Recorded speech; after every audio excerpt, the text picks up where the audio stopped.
शेतकऱ्यांच्या विविध मागण्यांसाठी अमरावतीमध्ये काँग्रेसचे धरणे आंदोलनात काँग्रेस नेते यशोमती ठाकूर, खासदार बळवंत वानखडे यांची उपस्थिती। शेतकऱ्यांच्या शेतमालाला उत्पादन खर्चानुसार भाव द्यावा, सरकारने आश्वासन देऊनही कर्जमाफी केली नाही। सरकारने त्वरित कर्जमाफी करावी। महाविकास आघाडीने जाहीर केलेली कर्जमाफी अद्यापही अनेक शेतकऱ्यांना मिळालेली नसून शेतकऱ्यांना वंचित राहावे लागत आहे। ती कर्जमाफी सरकारने करावी, शेतकऱ्यांना त्वरित पीक विमा रक्कम द्यावी यासह विविध मागण्यांसाठी काँग्रेसचे आंदोलन डॉ. बाबासाहेब आंबेडकर चौकात करण्यात आलं। शेतकऱ्यांचे प्रश्न अत्यंत ज्वलंत आहेत। महाराष्ट्रातील महायुती सरकारने शेतकऱ्यांना कर्जमाफीसारखी अनेक आश्वासने दिली आहेत, मात्र त्यांच्या पूर्ततेसाठी राज्य शासनाकडून कोणतेही प्रयत्न सुरू नाहीत। तसेच शेतकऱ्यांचे इतर अनेक प्रश्न असून त्याकडे राज्य शासन सतत दुर्लक्ष करत आहे।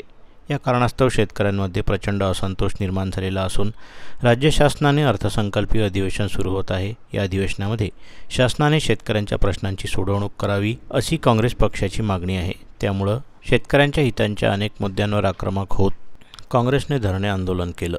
महाराष्ट्र प्रदेश काँग्रेस कमिटीच्या वतीनं हे संपूर्ण महाराष्ट्रभर शेतकऱ्यांच्या प्रश्नावर आंदोलन उभारलेलं आहे।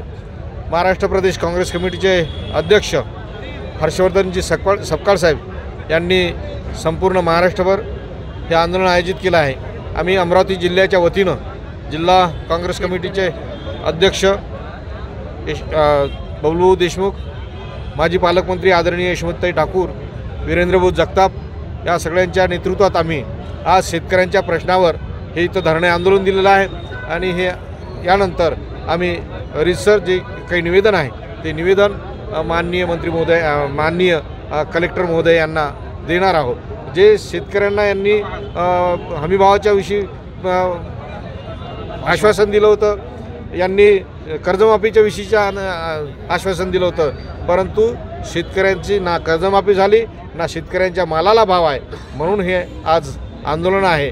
आणि त्याचबरोबर मेळघाटसारख्या भागात आज रोजगार हमीचे पैसेसुद्धा जवळपास 4 महिन्यापासून त्यांना पैसे मिळाले नाही रोजगार हमीचे, म्हणून ते पैसेसुद्धा मिळाले पाहिजे त्यांना होळीच्या अगोदर। जी सत्तेत आहे ती चुनावी जुमला करत असते आणि त्यांनी देवेंद्रजींनी स्पष्टपणे म्हटलेलं आहे की आमची सरकार आली तर आम्ही सातबारे कोरे करू। मग आता परत निवडणुका आल्या, त्यांच्यासमोर सातबारे कोरे करणारे की आज गरज आहे, आज धानाला भाव नाही आहे, आज कपाशीला भाव हे देऊ शकत नाही आहे, आज सोयाबीनला भाव नाही, काय आज तुरीची खरेदी त्या ठिकाणी व्यवस्थित होत नाही आहे, काय चाललेलं आहे सरकारचं। ही जी सरकार बसलेली आहे सत्तेमध्ये ही शेतकरी विरोधी सरकार आहे। यांना शेतकऱ्यांचं काही घेणं देणं नाही आहे, यांना फक्त व्यापाऱ्यांचं घेणं देणं आहे।